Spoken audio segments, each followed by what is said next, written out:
Hello folks, Dick Fairburn here. A few weeks ago I did an interview with Richard Heinie, the 1911 Pistolsmith, and I mentioned in that I cut a lot of material out because I want to keep it under an hour, and so I've restricted it just really to 1911 stuff. And several of you said, hey, let's hear some more. You know, he's kind of a world-renowned pistol guy, and maybe there's other things we can learn from him. So I've dug through a few more clips. I'm going to put them in today, a little bit of a hodgepodge of stuff.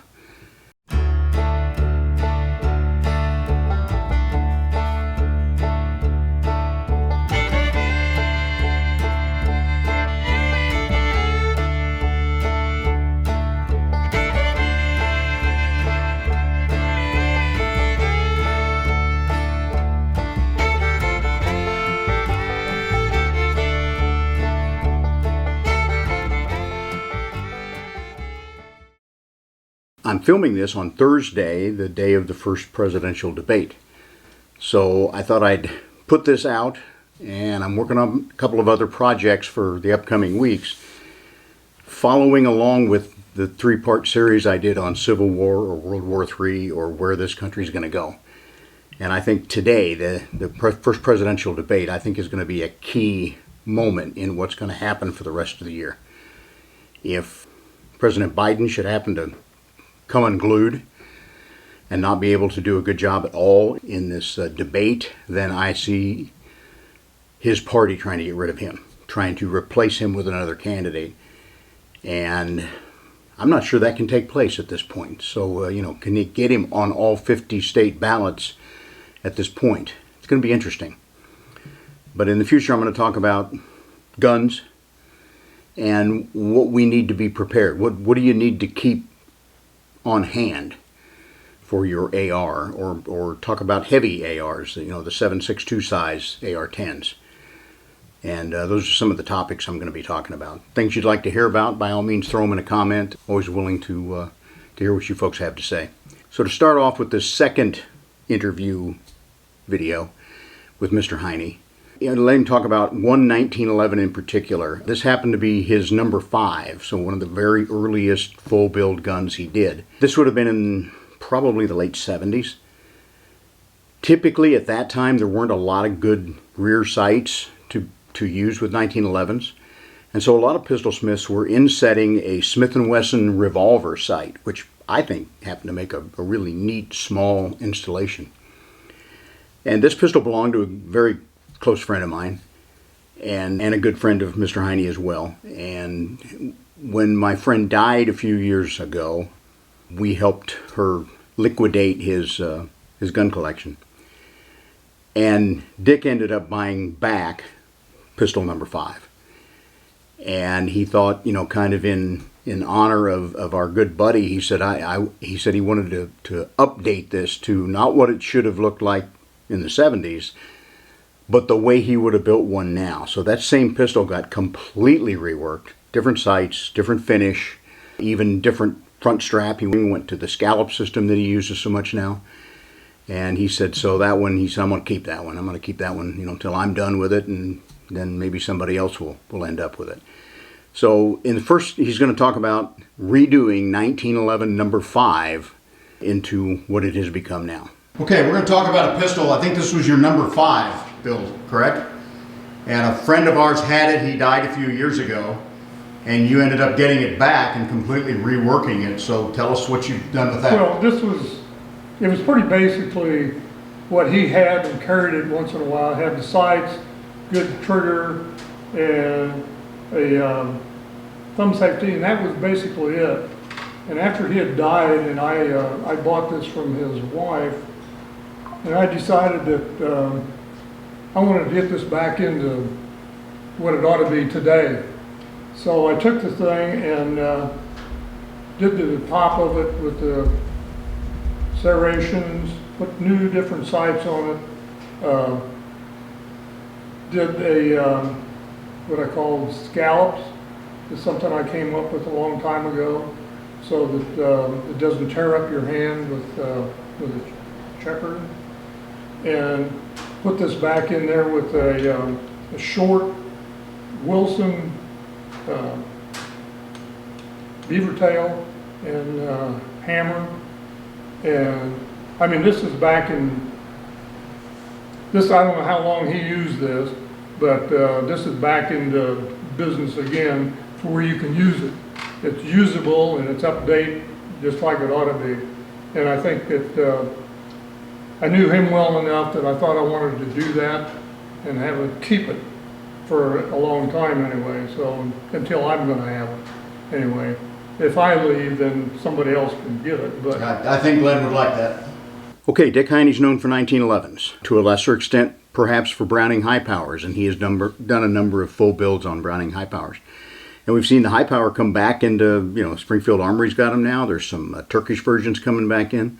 So we're seeing a kind of a heyday of a return of the high power, which I think was Browning's last auto pistol design and every bit as good as the 1911 in many ways. So, but Dick has always had a love for revolvers as well. And most of the revolvers I've ever owned, he did something to them, slicked up the action, or I had him do a set of vaqueros for me when we did cowboy shooting. So I'm going to let him talk about revolvers a little bit, and it's kind of interesting that at one of the big annual shoots, there had been a raffle going on throughout the year, and the raffle was for a Colt Single-Action Army reworked by Bill Oglesby. And if you're not familiar with Mr. Oglesby, he was kind of big into cowboy action guns. He did a lot of really first-class work on revolvers. He did semi-autos as well. But I think in many ways he was at least locally, he was kind of the equivalent of Dick Heinie when it came to revolvers. And Dick happened to win the lottery, so he got this Bill Oglesby reworked Colt Single-Action Army, and he's playing with it at the dinner we had after the end of the year shoot. And he goes, "Man, this thing is smooth. I got to take this thing apart and see what all he did to it." And so Dick learned how to slick up those Single-Action Armies or the Italian clones. And even when for him, which is normal for him, he went a step beyond. He even developed a new spring for the bolt, I believe it was. And he worked with Wolf Spring Company to replace a flat leaf spring with a kind of a wire spring. And he sells them on his website to this day. So, he's invented some things for revolvers as well. And so he's going to talk about a pair of Colt 45s, one of which was the Oglesby gun that he won, and then a clone to that, the same caliber, same size, that he slicked up himself. And I've played with them. His is as good as Bill Oglesby's. And then towards the end of his cowboy shooting career, he set up a pair of 38 specials in Italian copies of the Single-Action Army. And he'll show you those and talk about those. Dick has become the 1911 guy, but he's not a one-trick pony. Over the years, he's slicked up a lot of revolvers for me. I'm sure this 19 4-inch he just got, he's probably already done a little work to it.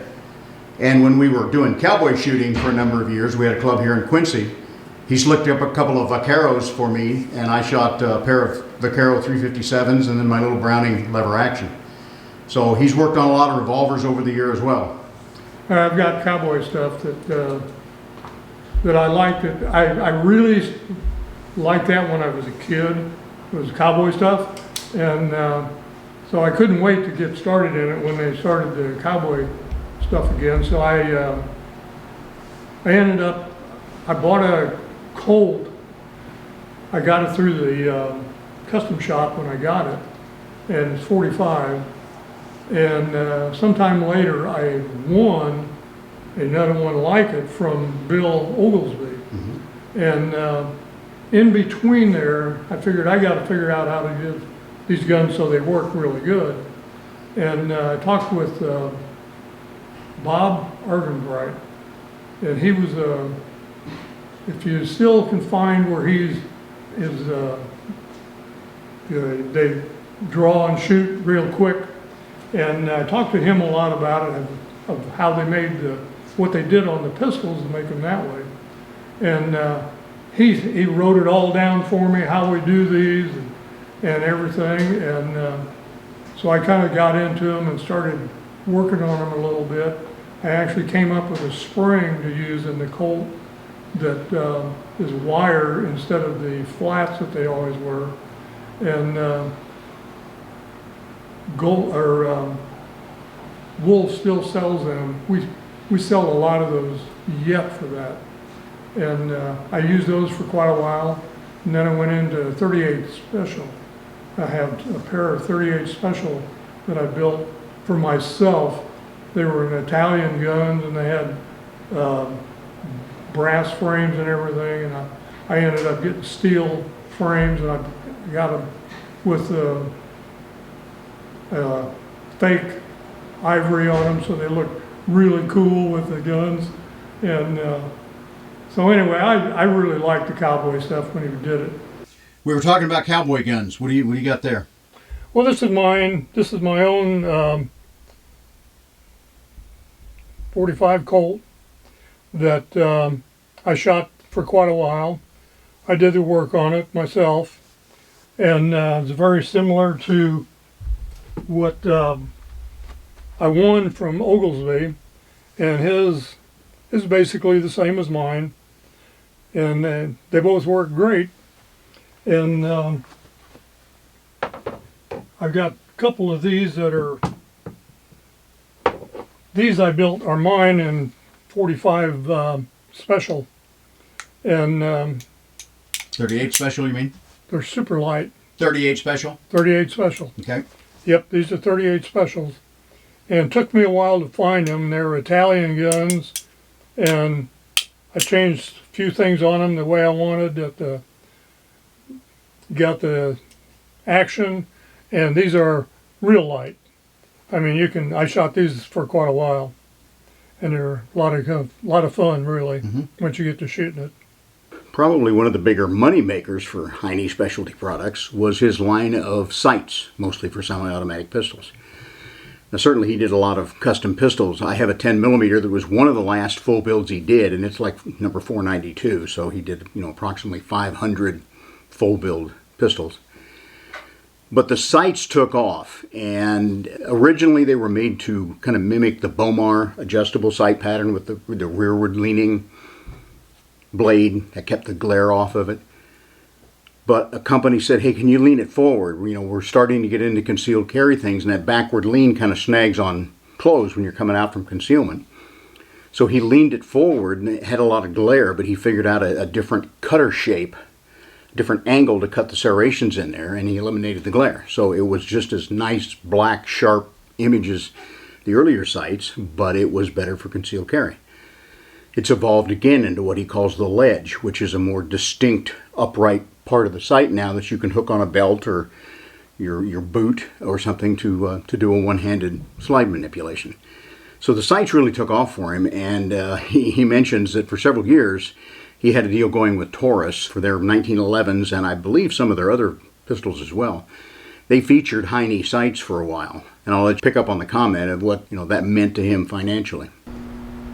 Okay, and with the Glock, you've done several police departments for him, haven't you? Your sights. Right, we do. Actually, Quincy Police Department has those local, and we've done them for a lot of other companies around the country.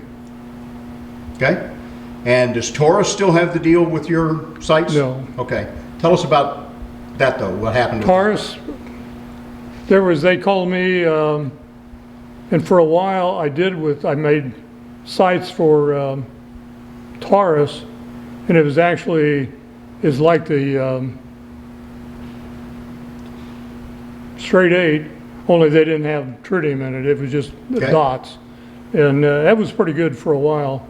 In fact, as I told a guy one time, I said, I'm going to put a plate on my Corvette that says Taurus, because they gave me enough money the first time I could buy a Corvette from it. Dick's going to show us one more rarity out of his personal gun safe at home. He showed us a Hogue pistol in the original interview. This one he's going to show you a Devel, a chopped down Smith & Wesson Model 39 9mm pistol. And both Devel and a company called Asp were chopping down 1911s, Smith & Wesson 39s and 59s, things like that. They were making much smaller pistols than the factories were making at that time. Now we see officers' models for the 1911. We see the smaller Smith & Wesson pistols that are available.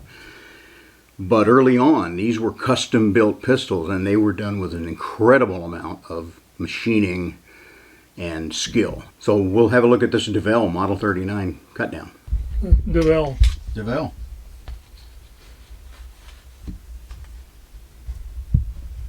You zoom in a little bit here. Tell us about this, because a lot of people have probably never heard of these. Well, the Devel, it was Charlie Kelsey done this, and he chopped the 39s and 59 Smith & Wessons. And he did these before Smith & Wesson started making the small guns. Mm-hmm. So, and these are rather rare to find these now. If any of theirs that he did that was a 45 or a 1911, they're very rare. And I think from what I've heard, Wayne Novak owns most of those that are left. Really? That were out there. Yeah, he bought them all. And this is brand new. I bought it from a guy, and I found out later that I had built a gun for him, and he had this for sale, and I didn't even know who it was that was for sale, and I got it. It's rare. So there's extra magazines with this, and I've got all of the leathers and everything came with it. He was one of the first to bring out an 8-shot magazine for a 1911. Right, he was. And he called me when I was working for Police Marksman magazine. I've still got 4 of those magazines. Yeah, I still do too. We used a lot of Devel magazines for a long time. Yep. They were good. Mm-hmm. I think I'll wrap up with a couple of other pieces in this interview that we talked about. A pistolsmith is not just a pistolsmith. A hunter is not just a hunter. We have other aspects of our lives that can be a big part of who we are and a big part of how we live our lives. So Dick's going to talk about some dancing lessons. He and his wife love to dance, and they got into country dancing and did it quite a lot. And for a number of years, they even taught lessons. They were good enough to kind of hold their own seminars and teach others how to do the country dancing. And then towards the end of that, as it died out, they got into the ballroom dancing a little bit. And one of Dick's passions now, very late in life, he takes his Corvette every year to the Napa Valley, and he has become a unophile. I thought they were called vinophiles. I had to look this one up. He has become quite an expert in wines. And he said, gee, maybe you should do an interview with me about wines. And I said, well, I think you need a unophile guy to interview you for that, because as far as I'm concerned, Boone's Farm Strawberry Hill is pretty sophisticated wine for me. So, but I'll let Dick talk about that. Dick, I want you to tell us about your other little sideline. It kind of went along with cowboy action shooting, line dancing, and other kind of dancing. So tell us about your... Okay, I've always been, when I do something, I don't do it part way, I go in deep. And I mean, that's not just the way I am. Well, anyway, we started doing cowboy dancing, or country, and in Pekin, Illinois, when we were still in Havana. And I kind of liked it. I liked it real well because, I mean, I was in high school, I was in band, and I was pretty good with cornet. So the music was okay for me, and I liked it. And so we started doing it together as a couple, and we didn't use any line dancing at all. It was just two-step, waltz, and swing. And we used to go at least 3 times a week and to dance. And if we didn't go to up by Peoria, we'd go to Springfield. And after we moved to Quincy here, we used to go to Springfield and Lincoln at least once a week. And on the weekends, I mean, I could drive from Lincoln, Illinois to Quincy in 2 hours. So we used to drive over, we would dance for like 4 hours and drive back home. And most people thought we were crazy what we did, but that's just the way I do. I like it, and I liked it real well, to the point where I taught for a while of dancing. And there's a couple of my dances actually went out for the, not on YouTube anymore, but some of the, I don't know where they're at, but they're still out there where you can find them if you do. And so that was pretty cool. I liked that. But then when the Western stuff, country kind of quit, we started doing Ballroom dancing? yeah, and we did that for quite a while. Several years we did that. Okay, this is the second look into the life of Dick Heinie and the skills that he has brought to the gun world and to some of the things in his personal life. So I hope you've enjoyed this. And as I said, I'm going to move back into more gun-related videos. But I think for the next few months, we have to keep our eyes open. We have to see what's going to develop in this country because we really are sitting on a powder keg. And folks, I appreciate you for watching. Please subscribe, give me a like, leave any kind of comments you want. And y'all be safe out there. Okay, we got them both here now. You ready? Bud got one. Ginger got one.